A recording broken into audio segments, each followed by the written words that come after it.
हाँ जी, राम राम जी। तो हम जो कल टॉपिक कर रहे थे, CGST act section 17(5) blocked credit, उसमें हमने कल दो टॉपिक समझे। पहला टॉपिक था कि हम जो मोटर व्हीकल्स खरीदेंगे उसका हमें इनपुट नहीं मिलेगा, कुछ कंडीशंस में मिल सकता है। अगर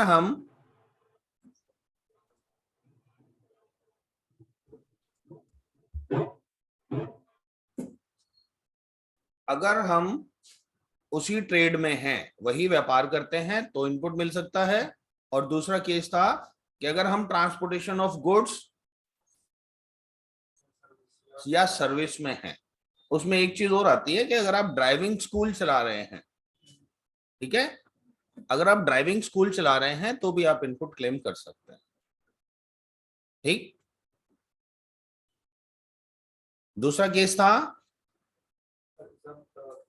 दूसरा केस हमने डिस्कस किया था ब्यूटी पार्लर सर्विसेज। ठीक है, ब्यूटी पार्लर सर्विसेज में भी अगर आप डायरेक्टली उसके एंड यूजर हैं तो आप इनपुट क्लेम नहीं कर सकते। बट आप अगर सेम ट्रेड में हैं और आप किसी और ब्यूटी पार्लर से सर्विसेज ले रहे हैं तो आप उसका इनपुट क्लेम कर सकते हैं। ऐसे ही कुछ और टॉपिक्स हैं, वो आज हम डिस्कस करने वाले हैं।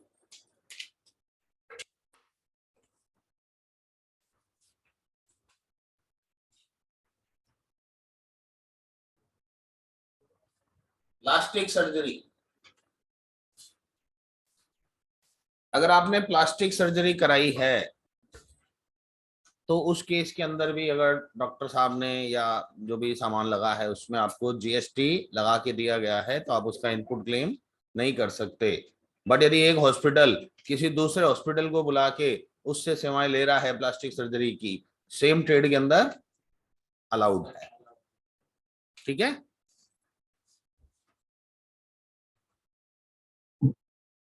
Outdoor catering services,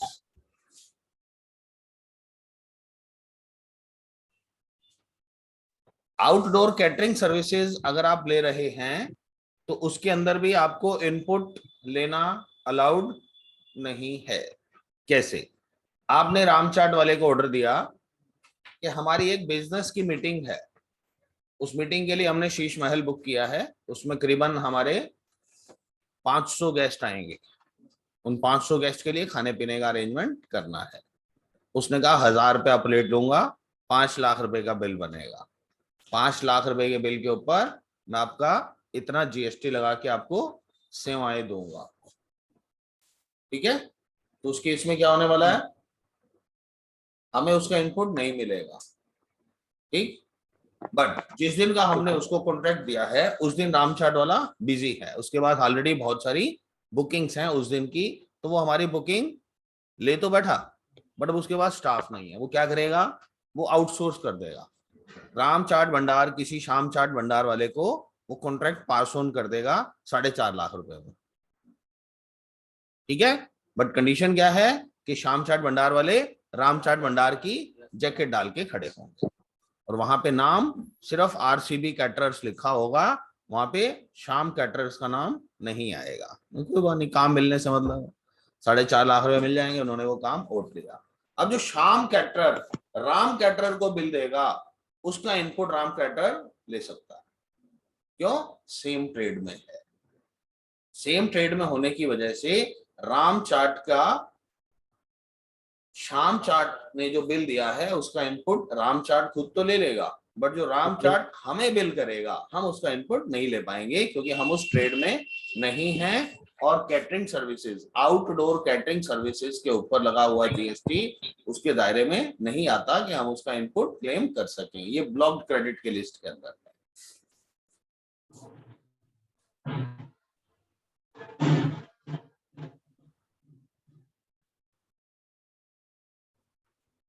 health fitness centres जो हैं, अगर आपने उसकी मेंबरशिप ले रखी है, कोई जिम की आपने मेंबरशिप ले रखी है, आप उस कंपनी के ऑनर हैं और उन्होंने कहा हम आपसे साल के 36,000 रुपए लेंगे, उस 36,000 के ऊपर उन्होंने हमें GST लगा के दे दिया और हमने कहा चल GST लग रहा है तो एक काम कर, ये बिल मेरी फर्म के नाम बना दो।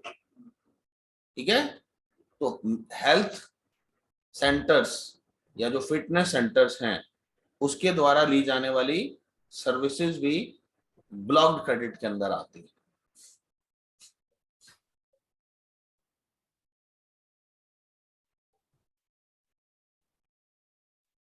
हेल्थ इंश्योरेंस या लाइफ इंश्योरेंस जो भी आप अगर ले रहे हो खुद के लिए, स्टाफ के लिए, उसके ऊपर जो जीएसटी लग रहा है उसका भी आपको इनपुट टैक्स क्रेडिट नहीं मिलेगा।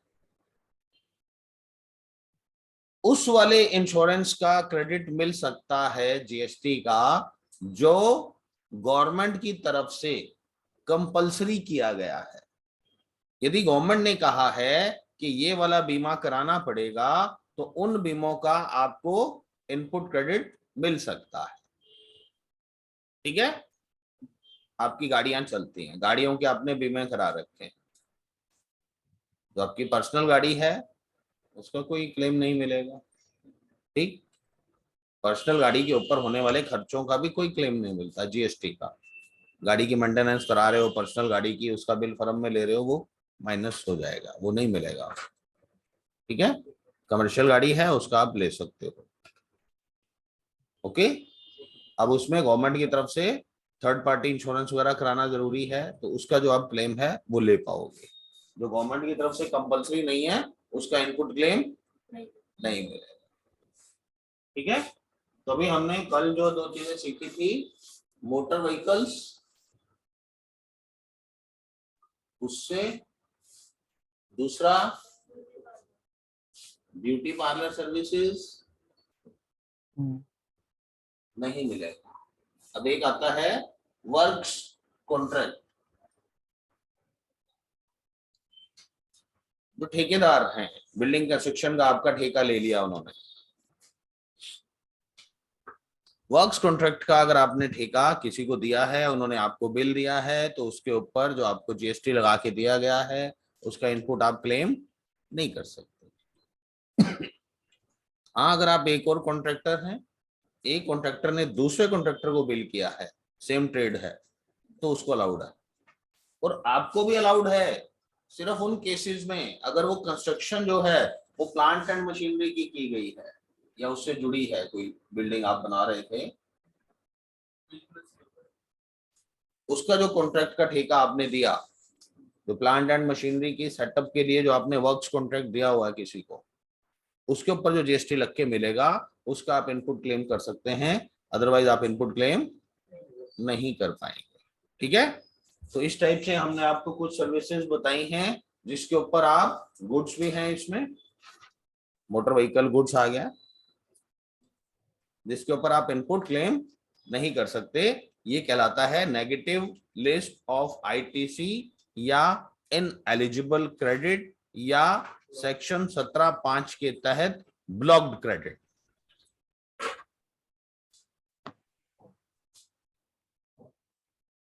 जीएसटीआर 3B के अंदर आपको ये अलग से दिखाना होता है जिसके ऊपर आप इनपुट क्लेम नहीं कर सकते। तो हमने रूल नंबर 42 सीखा और सेक्शन 17(5) के तहत in eligible input tax credit के बारे में हमने जाना। तो अब इन ट्रांजैक्शंस को आप कैसे रिकॉर्ड करेंगे टैली के अंदर, आज हम वो देखने वाले हैं। जय, समझ में आया है आपको? Yes sir. कोई सवाल तो नहीं है? टैली दिखाई दे रहा है? Yes sir.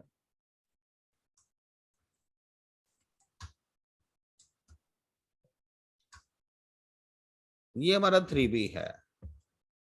इस 3B के अंदर आप देखिए यहाँ पे 4B के अंदर रूल नंबर 42 और 43 के तहत जो भी हमें रिवर्स करना होगा वो यहां दिखना चाहिए, और सेक्शन 17(5) के तहत जो आना चाहिए वो 4D1 में दिखेगा, और 42 43 वाला 4B1 में दिखेगा। ठीक है। अब D1 और D2 के कैलकुलेशंस आपने कैसे किए थे वो आपने देख लिए थे, ठीक है, समझ में आ रहा है।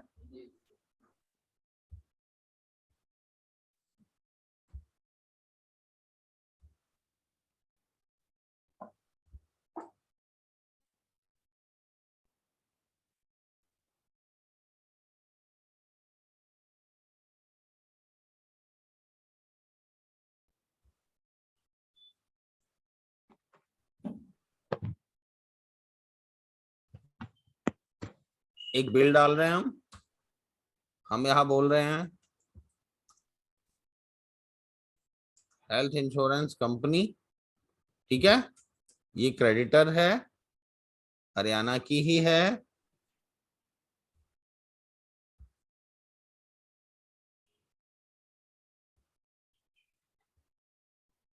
इसमें चेंज मोड करके मैं अकाउंटिंग इनवॉइस ले रहा हूं क्योंकि मुझे अकाउंटिंग एंट्री डालनी है, स्टॉक आइटम नहीं होती है इसमें।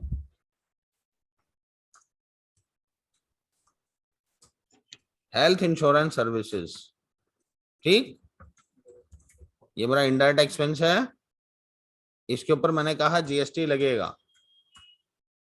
टैक्सेबल है, रिवर्स चार्ज नहीं लगेगा, सामने से ही ले रही है कंपनी, और ये ineligible for input tax credit है।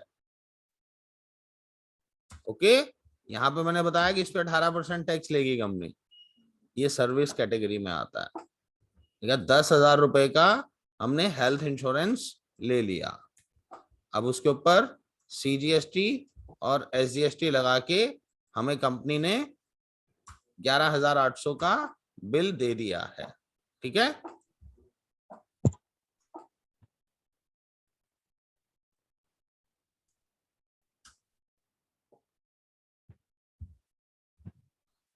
अगर मैं इसको देखूंगा,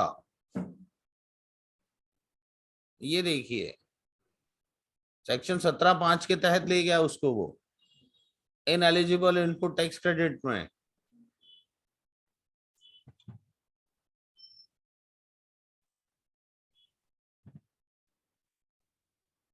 इसका मुझे इनपुट नहीं मिलना है,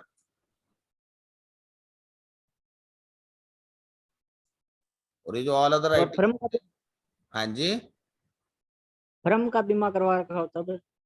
हाँ फर्म का है तो भी नहीं होगा, ये हमने हेल्थ इंश्योरेंस मान लिया कि हमने अपने स्टाफ को पॉलिसी लेके दे रखी है, हम चाहते हैं कि हमारा स्टाफ कोरोना में बीमार पड़े तो उसको बीमा कंपनी से इंश्योरेंस का फायदा मिले, परंतु वो उसका जीएसटी इनपुट क्लेम करना अलाउड नहीं है, अच्छा,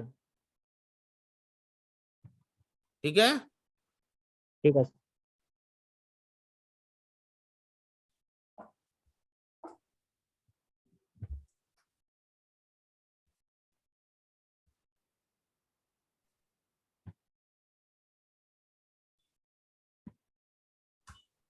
कार, पर्सनल कार थी, ठीक, इसके ऊपर 28% जीएसटी, 1% सेस भी लगा के दिया है उन्होंने, ओके।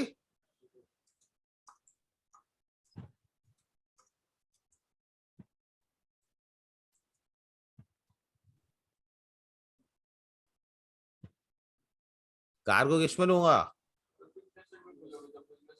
एप्लीकेबल। रिलेटेड ही नहीं है तो उसको हम क्यों फिक्स एसेट में लेंगे, तो वो इनडायरेक्ट एक्सपेंस फर्म का नहीं है, वो तो ड्राइंग्स हैं, पर्सनल यूज के लिए ले गया तो वो ड्राइंग्स है, तो कैपिटल, अगर कैपिटल अकाउंट ले रहा हूं तो उसपे जीएसटी वैसे ही नहीं लगाने देगा ये, ठीक है। कई लोग क्या करते हैं, कई लोग इसको गड़बड़ करके या तो एक्सपेंस में बुक कर लेते हैं या फिर एसेट्स में, अगर आप एसेट्स में डालेंगे तभी आपको उसको इनएलिजिबल करना पड़ेगा, ठीक है। और टेक्निकली वो गलत था क्योंकि आपकी पर्सनल यूज के लिए कार आ रही है ऑफिस के अंदर, नहीं क्यों, उसको एसेट क्यों नहीं ले सकते, एसेट ले लेंगे, फर्म की एसेट है, बट वो यूज नहीं हो रही ना उस काम में, फर्म की एसेट तो बनाया जा सकता है उसको। हम्म, मर्सिडीज स्पेलिंग गलत हो सकती है,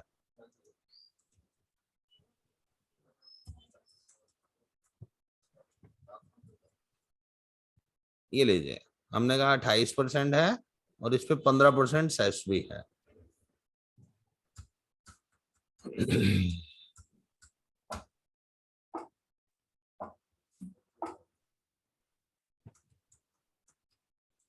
car dealer, sundry, creditor, regular है। हम इससे परचेज कर लेते हैं, कार डीलर से मर्सिडीज कार कितने की ले लें? 20 लाख की, 20 में भी आ जाएगी। तो मॉडल लेंगे, पहले बैंक के हालात देख लो, पैसे हैं कि नहीं।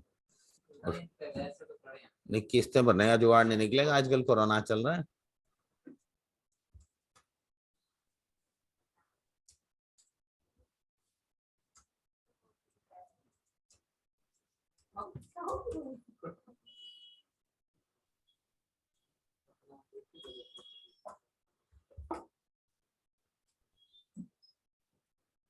ठीक है जी, 28 लाख की होगी 20 लाख वाली गाड़ी, 8 लाख 60,000 रुपये टैक्स लग चुके आपकी गाड़ी के ऊपर।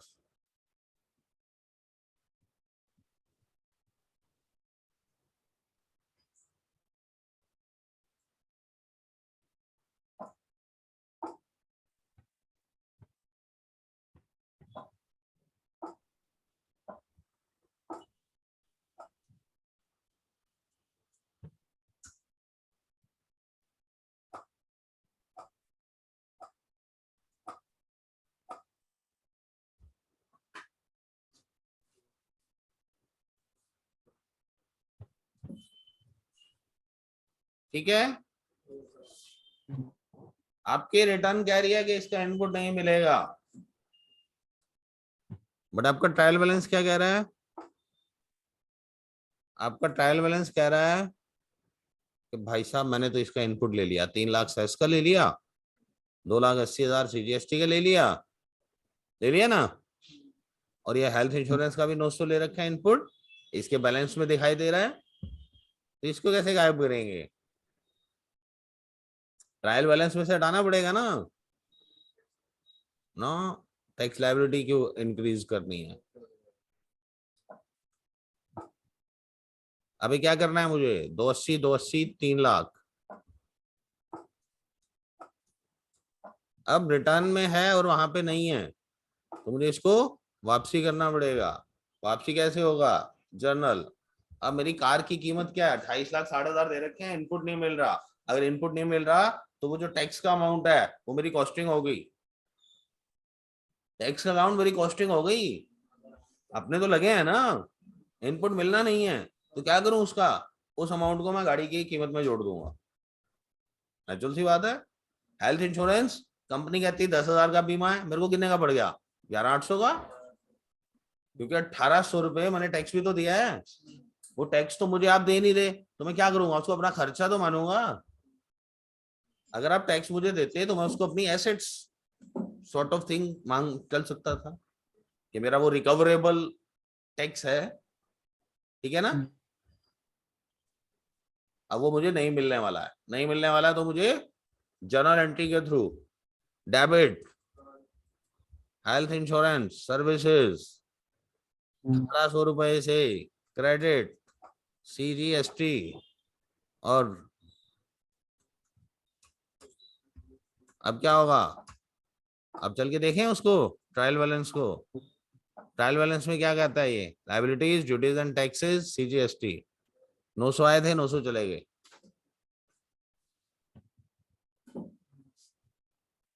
ठीक है जी, 900 आए थे, 900 वापस हो गए। ऐसे ही 2,80,000 रुपये भी हम वापस कर लेंगे, गाड़ी के अंदर ले जाएंगे बस वैल्यू को।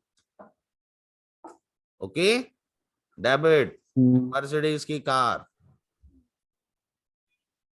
8,60,000 रुपए, क्रेडिट सीजीएसटी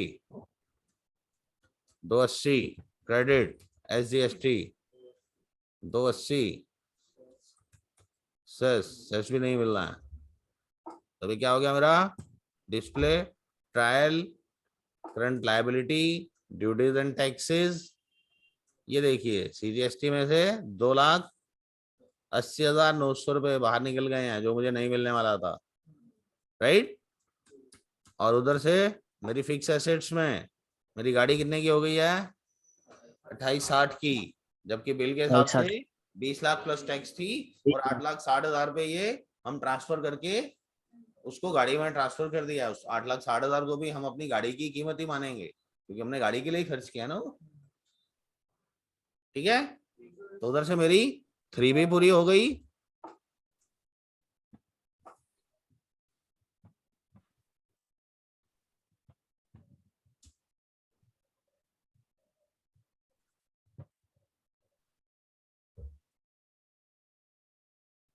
ठीक है जी, क्लियर। अभी ये 17/5 वाली एंट्रीज कर दी हमने, और रूल 42 43 वाली स्टैट एडजस्टमेंट डालेंगे। मान लो आपने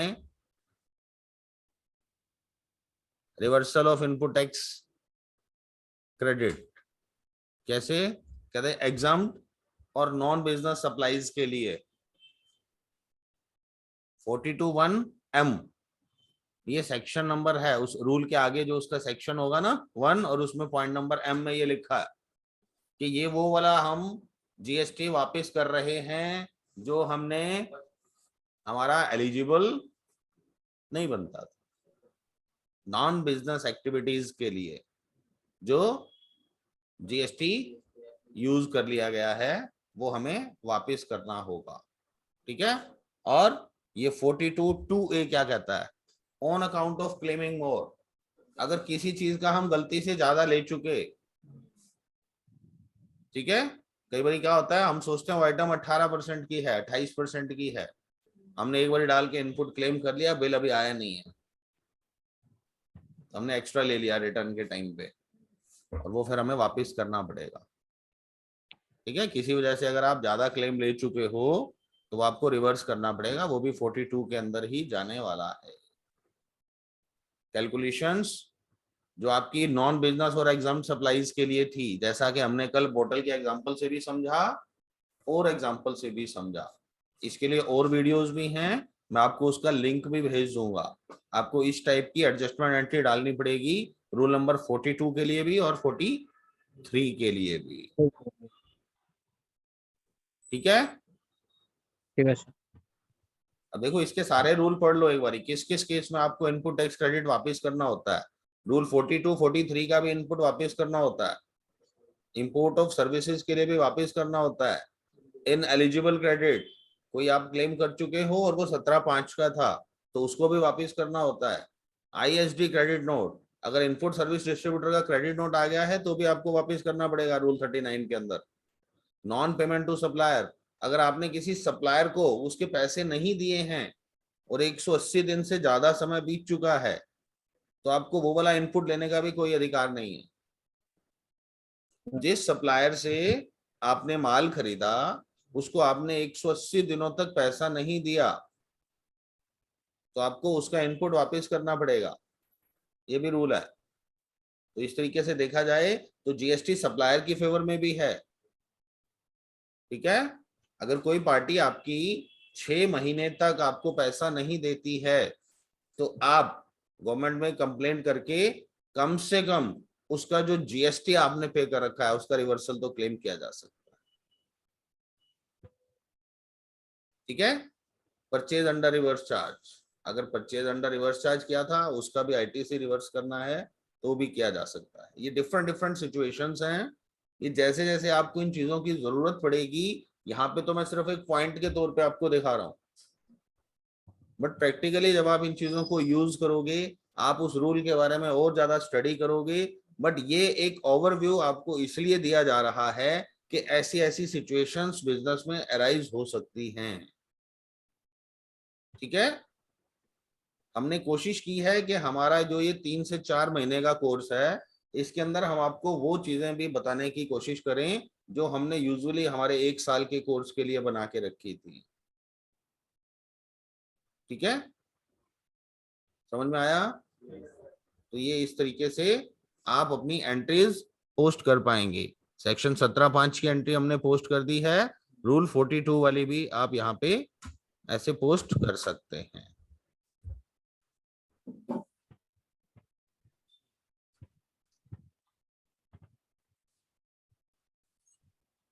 कैसे होगी एंट्री, क्या होना चाहिए, डेबिट क्या होगा और क्रेडिट क्या होगा? हाँ जी, क्या डेबिट होना चाहिए और क्या क्रेडिट होना चाहिए अगर हम रिवर्सल ऑफ इनपुट टैक्स कर रहे हैं? जब हमने इनपुट टैक्स लिया होगा तो क्या क्या किया था हमने?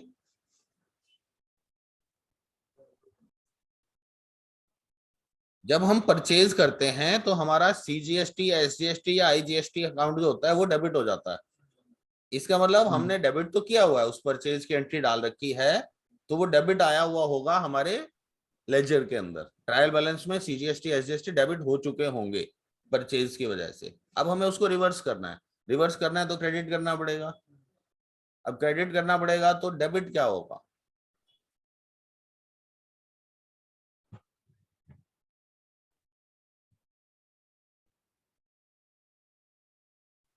आपने नॉन बिजनेस के लिए क्या खरीदा?